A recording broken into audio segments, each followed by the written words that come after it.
Hey, and don't forget, hey, hope y'all are doing well. Long time no see yet again. Been a busy bee over here, but summer's on and the times are groovy, so I'm ready to get back on this thing. Today, we've got something on deck that really gets at the heart of what it's like to be a collector, I think, at least in my experience.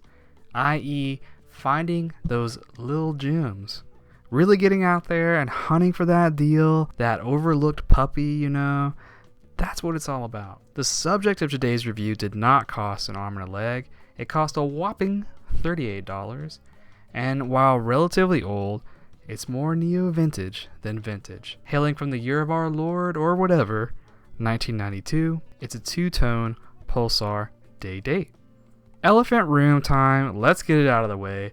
This is clearly an homage piece, nodding toward Rolex's own storied day date, a real icon. Also shares a passing resemblance with a later Orient model. I'll throw that up on the screen for kicks. Does any of that bother me? Not in the slightest. I hate replicas, true ripoffs, not what I consider fun homages. This Pulsar is clearly its own thing and operating worlds away from Swiss luxury. What we have instead is Japanese affordability and a snazzy, compact package. And on that note, let's bust out our spectacles. We got a case diameter of 35.2 millimeters, a thickness, 7.6 millimeters, a lug to lug of 41 millimeters, and that perennial favorite lug width, 20 millimeters. Weight, didn't even bother to weigh it. It's light as all get out. It's a quartz piece, don't even worry about it. Avi, that all adds up to a svelte, eminently wearable piece of watchmaking. My particular piece came on a less than ideal generic black leather band, which I've replaced with a suede olive strap from CNS watch bands. Highly recommend them for your affordable strap and brand needs, by the way. Not sponsored. An upgrade for show. I think the elements come together pretty well here.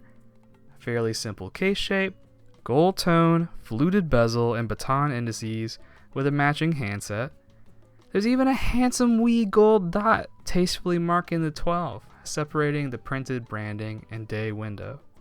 We've got a railroad track to denote the minutes or seconds, with Roman numerals at the 5-minute marks. Another small Rolex hallmark there, though not exclusive to them. One small detail I appreciate is that the day and date windows are color matched after a fashion, with a hint of gold tone, versus what could have been fairly generic white backgrounds. Lazy date windows are a bugaboo for me. Even in much higher end pieces, you see incongruent windows. All the time. Just look at the latest 38mm Aquaterra novelties from Omega, much as I still like them, for example. The crown is unsigned, no surprise, and mine is pretty worn down to the base metal if I'm being honest, but it's fairly small and doesn't call attention to itself.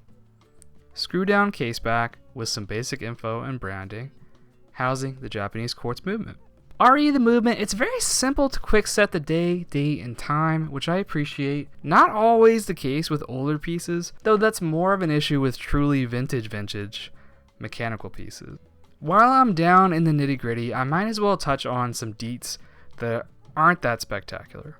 One is a half and half sort of thing. The dial itself. The black dial is a bit glossy, which can slightly hinder legibility, and def makes it harder to photograph, which is why you've been seeing fewer head-on shots in the video. And the acrylic crystal has some sort of odd property to it. Perhaps an old AR coating has worn off over the years, or just some growdiness I haven't been able to address has built up. It smudges really easily and kind of seems a mite greasy at times despite repeated efforts to clean it, which also doesn't do the legibility any favors. If you've watched other vids on the channel, you know I enjoy a good value prop. Cringe phrasing, I know. And that I'm partial to mining the realm of neo-vintagey quartz watches. Despite some of its shortcomings, this piece is a good representative of what you can find out there if you look, and for the price of some new 4K Blu-rays. For fun, here's some footage of the Pulsar next to some roughly contemporary, though earlier, Seiko Day-Date quartz pieces.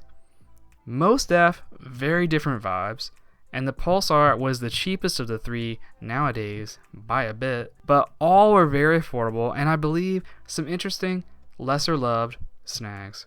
Planning on doing a double header with those Seikos at some point if you're keen, so keep an eye out for that. Pulsar itself is a brand or a sub-brand I don't see bandied about much on social media or on YouTube. For some decades, it's been a subsidiary of Seiko, mostly for more affordable pieces, mostly in markets outside the US.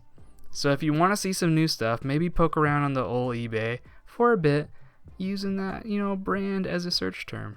What do you think? I imagine some people look at this piece and recoil in horror, either because it's an homage or because it offends their aesthetic sensibilities. Two-tone, even on luxury pieces, can be a bit polarizing. Let me know in the comments if this could be part of your drip or nah. Hope you're having a rad day wherever you are. Thanks for spending a bit of your day or night with me. Take care and see you next time.